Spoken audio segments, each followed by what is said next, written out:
Welcome to the Jampack Report today for August the 20th of 2023. I'm Jampack Sam, and on today's show we are talking about the end of an era for the Xbox 360 as the digital store goes offline in the middle of 2024. I've got all the info you need to know to make sure you're in the loop. Alan Wake 2 has also been delayed by 10 days, and a ton of games have gone gold that line up a stellar holiday release season. We've got all this and more on today's show, so without further ado, let's go ahead and dive into it.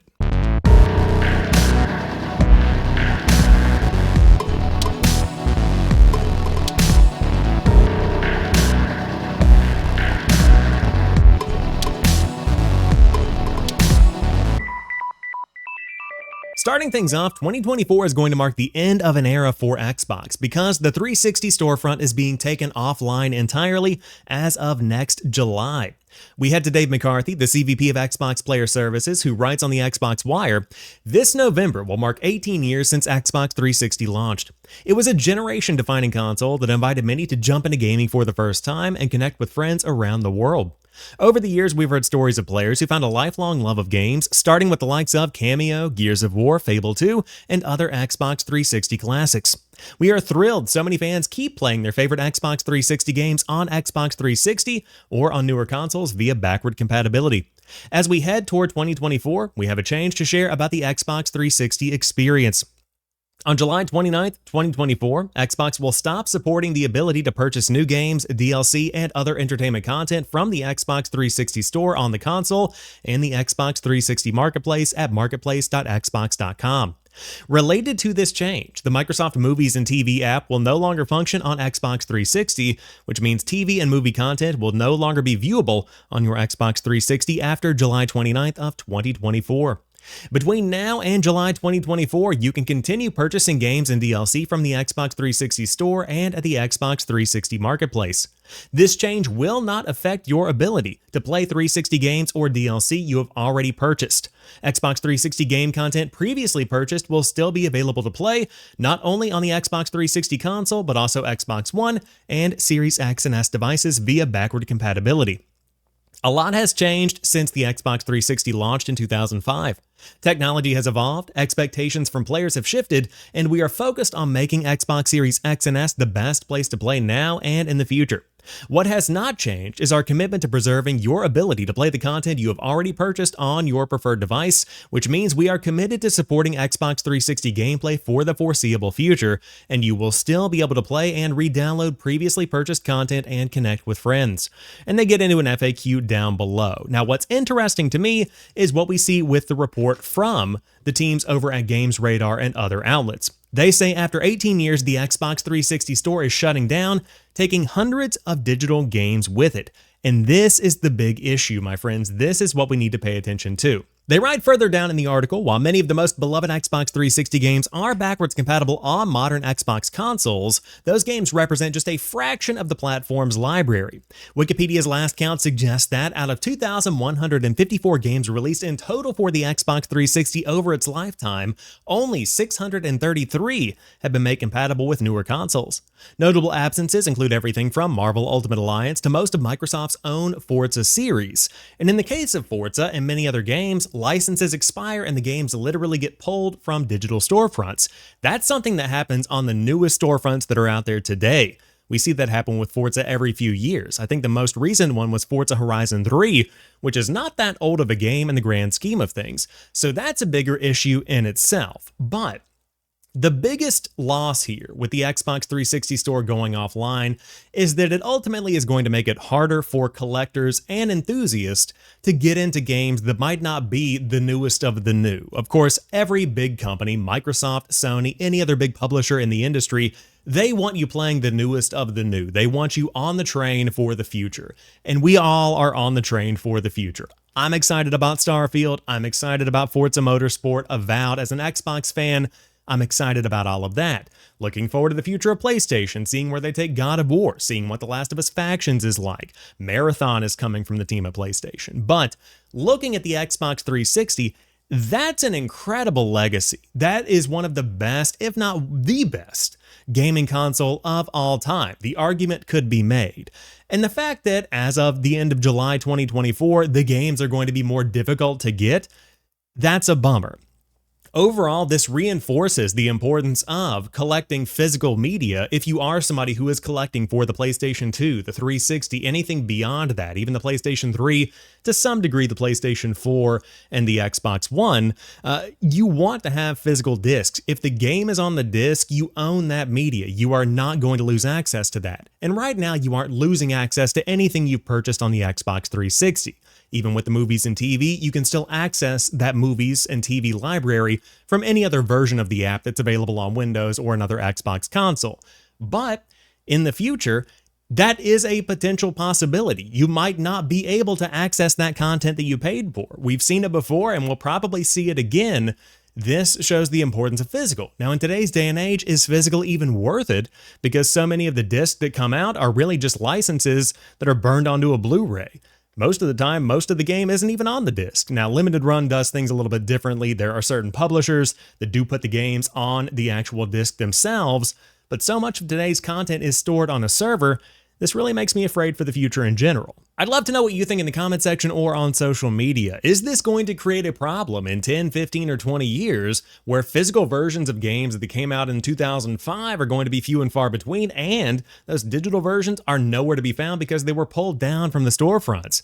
I think it might be a problem, but I would love to know if you think it's going to be one as well. Baldur's Gate 3 has been crushing it with the reviews, and right now it is the highest rated game of the year above Tears of the Kingdom, and that's a pretty big feat to accomplish. And we've seen headlines running rampant of Tears of the Kingdom stomped by Baldur's Gate 3, big claims like that, and that's not exactly true.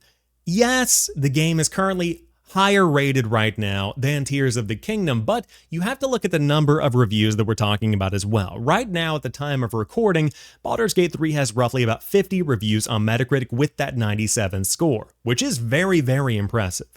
But Tears of the Kingdom has a 96 with about 150 reviews.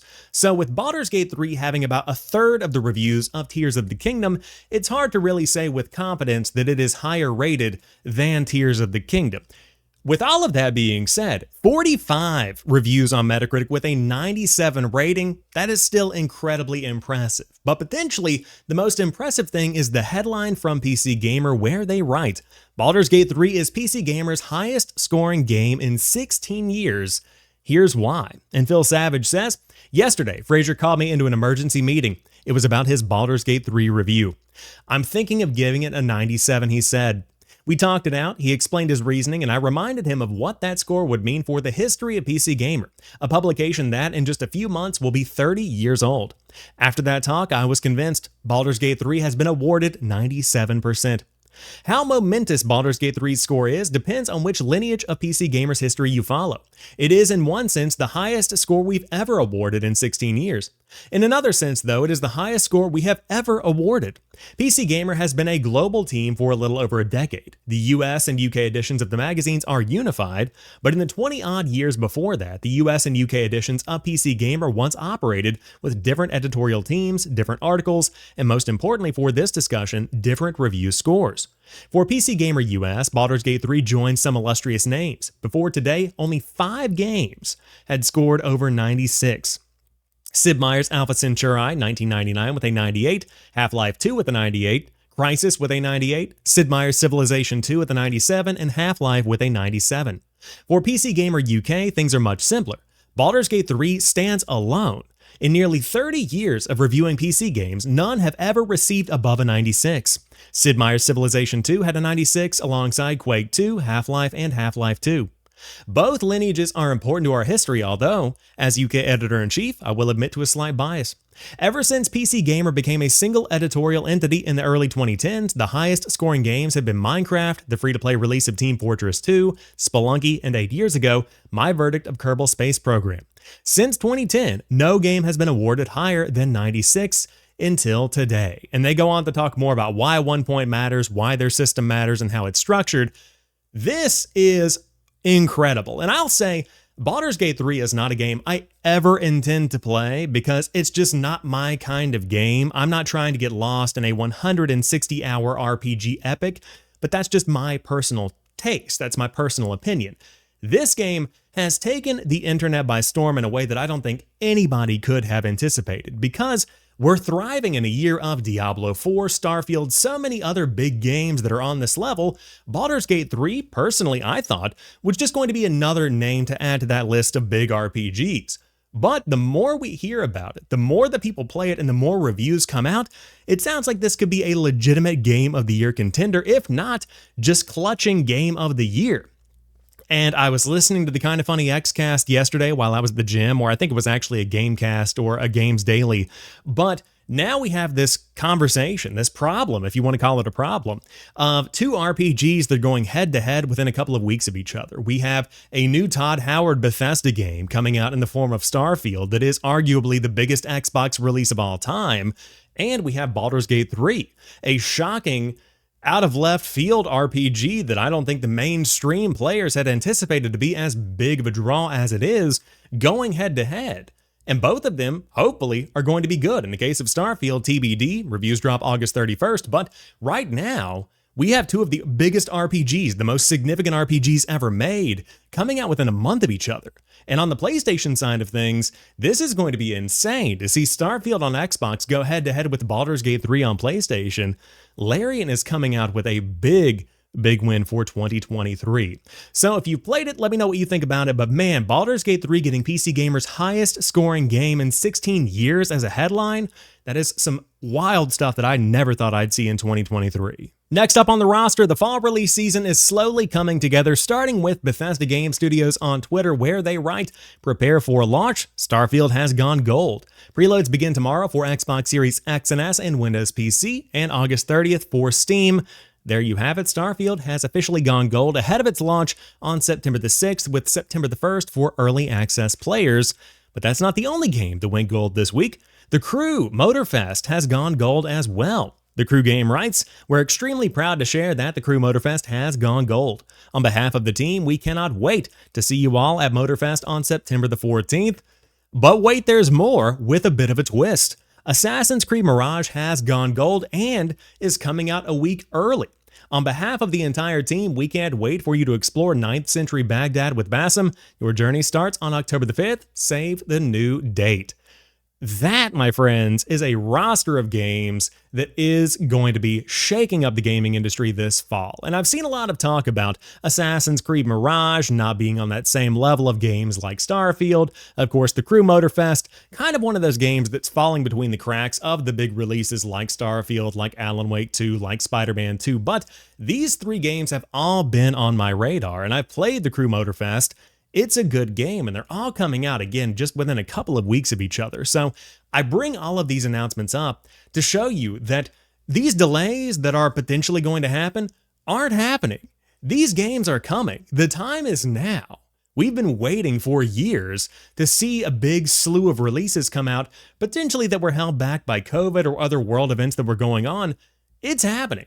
We are getting a ton of games in a very small amount of time. Incredible stuff to see. So in the comments, once again, let me know what games you're picking up. I put a poll up over on YouTube earlier this week.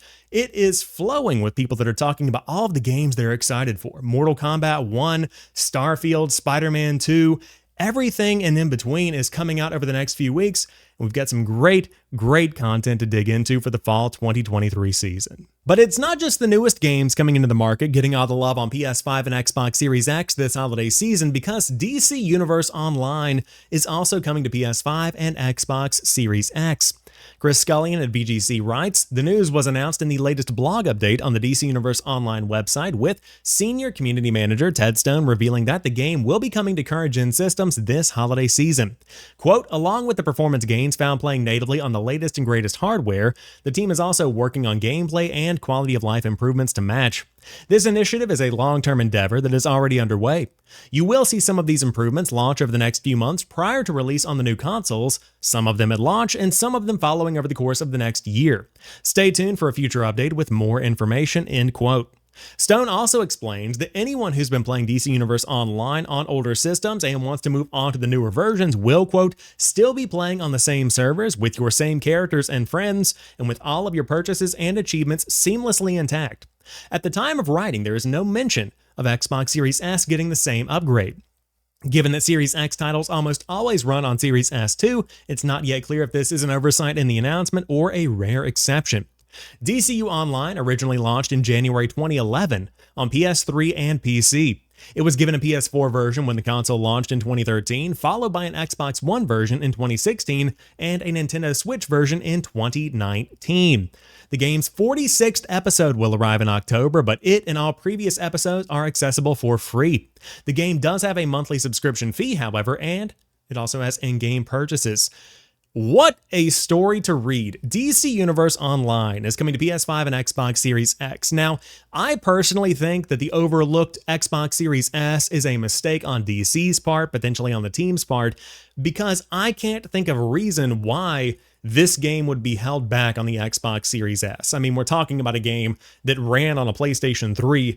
There's likely going to be parity between the Xbox Series X version and the Xbox Series S version. Of course, we think back to Baldur's Gate 3. The game is not currently on Xbox because of the fact that they're still working on getting that Xbox Series S version up and running with full parity with the Xbox Series X version.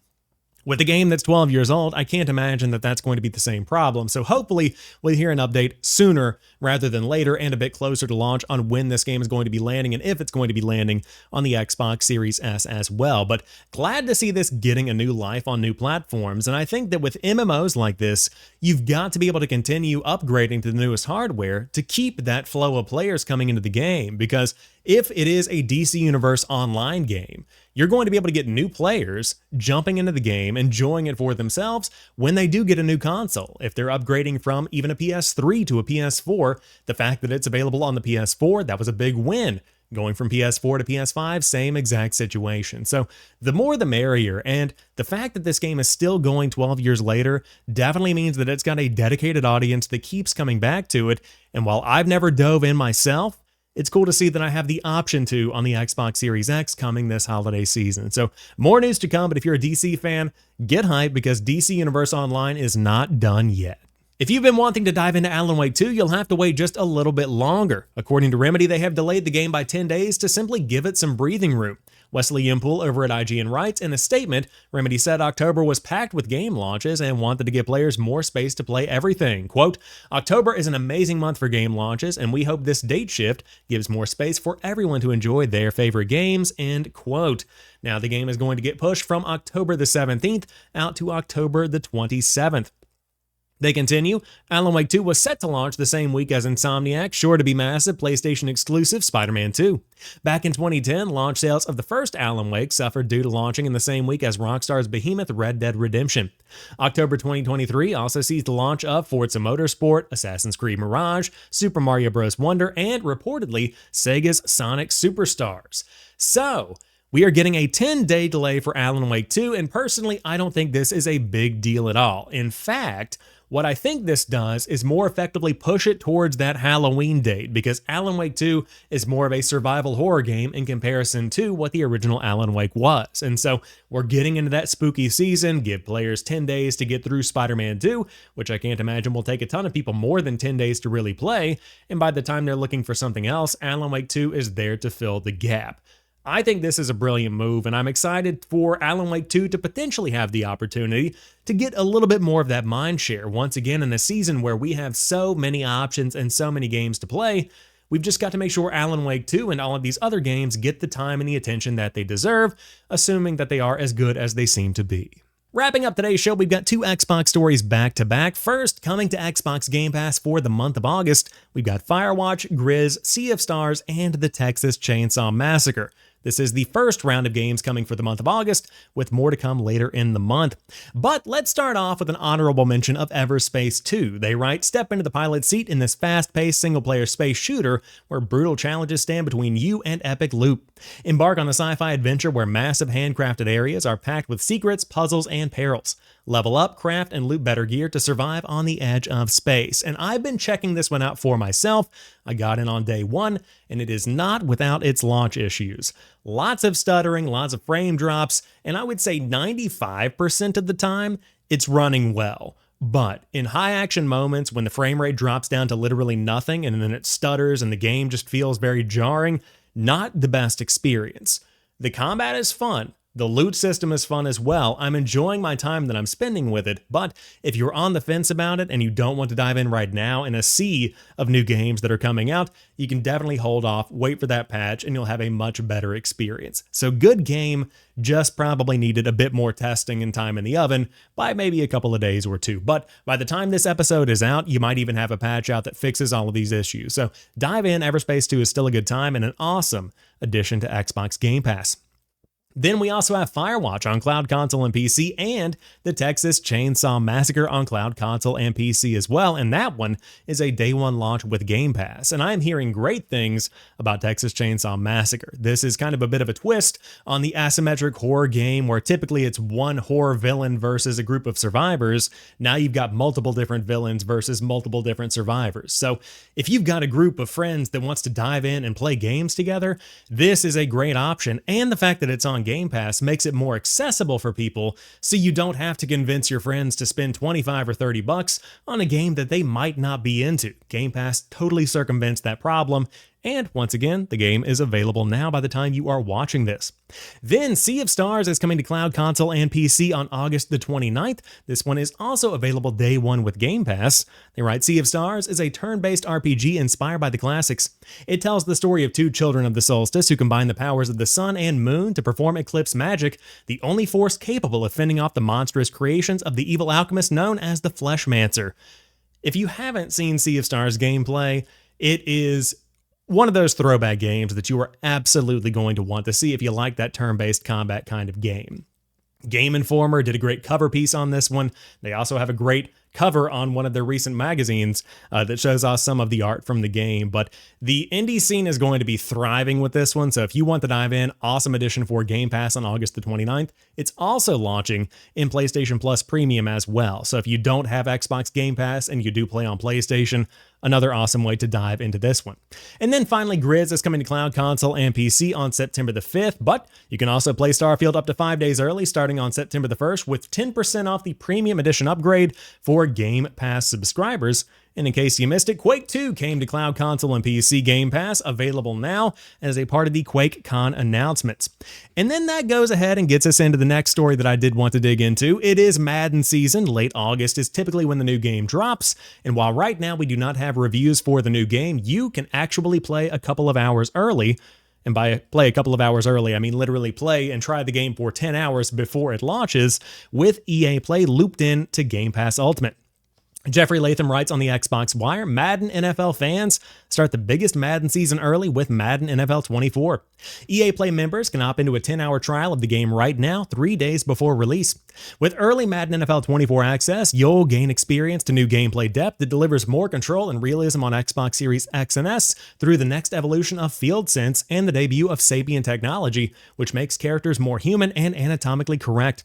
EA Play members can perfect their tackling skills by jumping into Madden NFL 24 now and earning member-only rewards, including a special welcome pack for Madden Ultimate Team featuring 4 elite players, as well as recurring Ultimate Packs throughout the season. In addition to Madden NFL 24, there are even more member content and rewards available now in EA Play, and you've got a quick look at them there, including some nice charms for Apex Legends, a bit of a skin for the Nightbird in Battlefield 2042, and more, and you can check out the entire benefits there. But Madden is always one of those games where growing up, it signified the back-to-school season for me. It signified that football was back. This is fall. We are getting into the late summer, early fall season. And Madden 24, I'm getting some rough first impressions from what I'm hearing on social media. Seems like it's going to be another one of those iterative small steps forward, potential no step at all kind of copy and paste games from Madden 23. But if you do want to dive in, and it is part of your yearly tradition to check out Madden 24, this is a free way to do that. If you've got EA Play or Xbox Game Pass Ultimate, dive in, play for 10 hours, give it a shot, and let me know what you think. But that wraps up today's episode of the Jampack Report. If you're new here and you enjoy what you see or what you hear, be sure to hit that subscribe button on YouTube, add the show to your podcast feed, and get it delivered right to you every single Sunday at 10 a.m. Eastern Time. It's always a pleasure digging into the week's gaming news with you all, and we have a great season ahead. Hope to have you along for the ride. But until next time, you have a fantastic week. I'll talk to you soon, and as always, keep on playing.